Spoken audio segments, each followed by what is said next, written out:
মাথাভাঙা মহকুমা আদালতের নাবালিকা ধর্ষণের ঘটনায় এক ব্যক্তির 20 বছরের সাজা ঘোষণা করল বিচারক। মহকুমা আদালত সূত্রে জানা গেছে, মাথাভাঙা 1 নং ব্লকের হাজরাহাট এক গ্রাম পঞ্চায়েত এলাকার হাজরাহাট বাজারে একটি দোকানে জিনিস কিনতে যায় 2 নাবালিকা।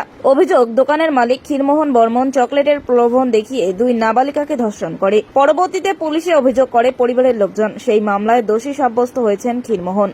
এদিন বিচারক তার 20 বছরের সাজা ঘোষণা করে। 37-21 মামলা হাজরাহাটের একজন ব্যক্তি, তার নাম হচ্ছে ক্ষীরমোহন বর্মন।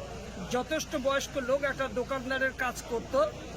সেই দোকানে 2টো বাচ্চা গিয়েছিল কোনো জিনিস কিনবার জন্য, চকলেট কিনবার না কি কিনবার জন্য গিয়েছিল। পরে এই বাচ্চা দুইটাকে নিয়ে সে ধর্ষণ করেছে, এই একটা অভিযোগ হয়েছিল।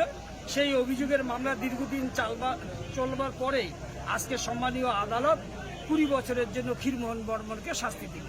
ঠিক আছে, পক্সো 6 ধারার মামলা, পক্সো 6 এর মামলা। আপনার নাম? নাবালিকাকে ধর্ষণ করেছে, তার জন্য মামলাটা হয়েছে। আমি রবি বসুনিয়া, এডিশনাল বিল মাথা এডিশে করব।